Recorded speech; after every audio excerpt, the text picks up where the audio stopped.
So for men, other than taking care of your body and trying to look more masculine or whatever, the fact that you're applying like lotion and stuff, which conventionally is for women. But why is it conventionally for women?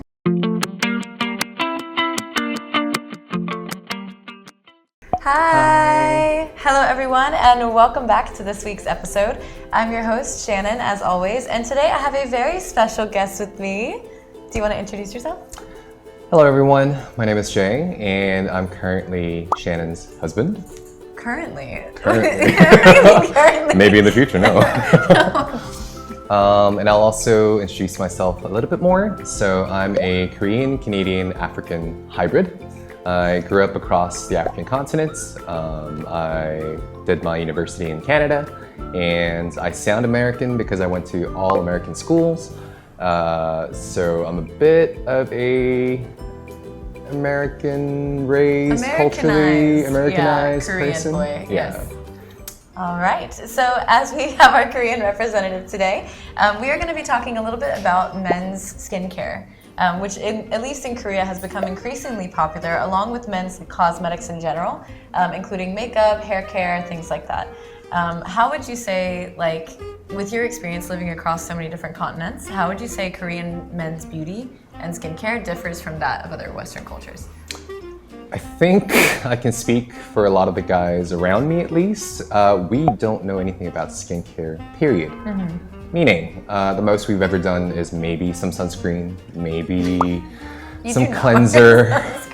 I don't personally. Yeah, I make you put it on before we leave the house. Yeah. Yeah. But basically, none of my friends put on makeup, meaning that the difference between Koreans and Western, I guess, people is that they're a lot more in tune with taking care of their skin, and therefore, even the products would be different, I think. At least that's my experience growing up in the States, of course. But in Korea, there's actually an entire aisle for men's skincare and beauty brands now, which I find really interesting. So did you ever do any sort of like face wash or moisturizer, things like that regularly, or did that start when you came to Korea? To be perfectly honest, that started when we started dating. Yeah, I saw that coming. So just to preface, prior to meeting Shannon and actually learning anything about to do with skin, I would just wash my face, no soap, no cleanser, no nothing, and dab it with a towel and just go to bed. And that was rinse and repeat. So this is one of my all-time favorites. This is globally probably one of the more popular options as well. I believe it's Birch Juice Moisturizing Foaming Cleanser. This is one of my all-time favorites. It's a lot less acidic and a lot less drying. Like a good rule of thumb when you're washing your face is you shouldn't feel super tight after. This kind of indicates dryness. So which of the products, at least since you've started to learn a little bit more about skincare, do you feel like you can't live without now? Tentatively. I feel like you could do with just water, but... To be very honest, I think this product in general is the best for me because I think my skin is combination, so it's very dry and oily at the same time. But basically, ever since I started using this, I noticed it being less dry, which I think is really great. But I also realized that the sort of sebum developments, You got it. sebum? No, you're right. You got it. Developments under the pores have diminished ever since I started hydrating. So if you have like a lot of blackheads or you're really acne prone, then I think you might be dry. So I would recommend using moisturizer, at least. Also, this one right here. So like I said, this is one of my favorites. I don't know if I've actually gone into depth with you about why I use this one for you. But this is, as you guys can see right here, AHA, which is a chemical exfoliator. So chemical exfoliators are, especially AHA, you can think of AHA as the A stands for above.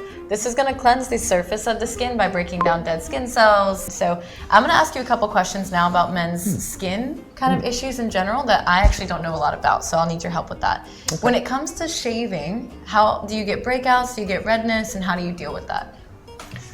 Okay, so first and foremost, I got my beard line and hair in general on my face lasered off, primarily because I had two major issues. Number one, I was shaving almost every day, And what often happened was that the ingrown hair started like trying to poke out of my skin, and obviously it caused a lot of redness, a lot of like pimples, general irritation, and I wasn't really a fan of that, especially on my neck area.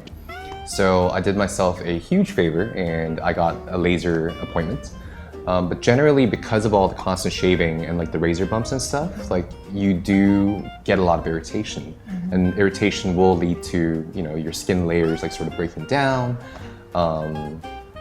Yeah, so it's just not a good experience overall. So after the So, laser, what are you doing now? Because I know that, like you said, that the hair was starting to come back a little bit since the laser, and this is normal. Even if you do get laser hair removal, it's often that it does come back. So now when you're shaving, because you do shave like what, every 2 to 3 days, Every 3-4 days, maybe? something like that. Yeah. But you're using that thing in the shower. What's it? The Bulldog. Oh, the shaving gel. Okay, so why do you use that? I use the shaving gel because I feel like the foam sort of leaves a lot of gunk in my skin. I don't know why. It's just a placebo thing maybe, but I feel like the gel's better than the foam. That's why I use the gel, and it just feels a lot cleaner as well. Are you washing your face before you shave, or do you wash your face after? I try to wash my face before so that it's cleaner before I cut myself, basically. Okay, right. So yeah, that's what I do. Okay. So it'll be shaving gel, then maybe aftershave, but I generally don't cut myself like while shaving anymore, like not even like micro nicks, because I don't get a lot of hair. So I think that's really helped my skin out a lot, actually.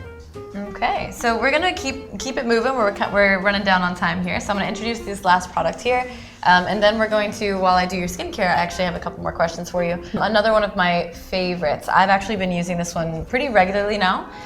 This is by the brand Skin Tonsa or Skin 1004.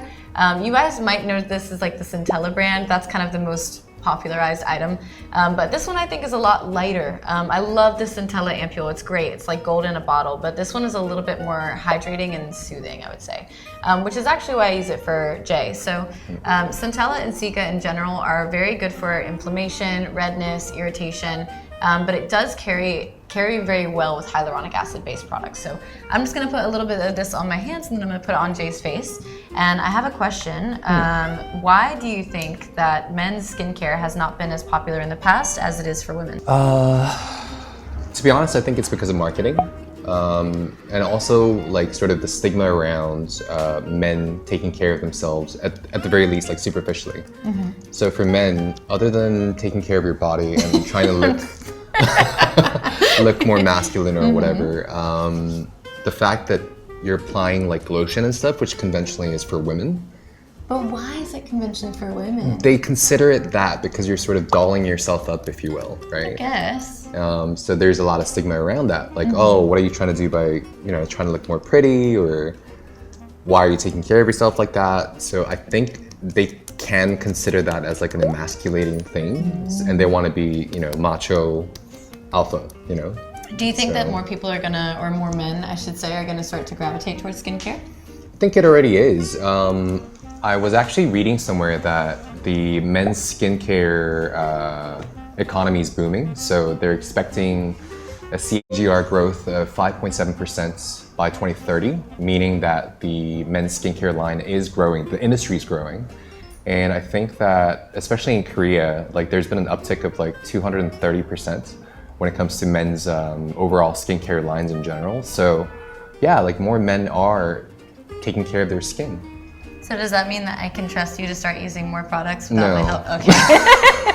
How do you feel about your skin now that you've started doing at least moisturizer and cleansing regularly? I think I'm not about to reveal my age, but a lot of people have stated that I look a lot younger than I actually am, which is actually wonderful, and I attribute that to skincare. So, Really? Kinda, yeah. All right, I'll take that as a win. Did you have fun? It was nerve-wracking, but it was good. Don't be nervous. You did great. Thank you guys so much for tuning in. We really appreciate your support. Thank you for supporting myself, giving Jay a warm welcome, and then also for supporting KoreaNet. We love you guys. We'll see you next time. Mwah. Bye, guys. You have to keep waving.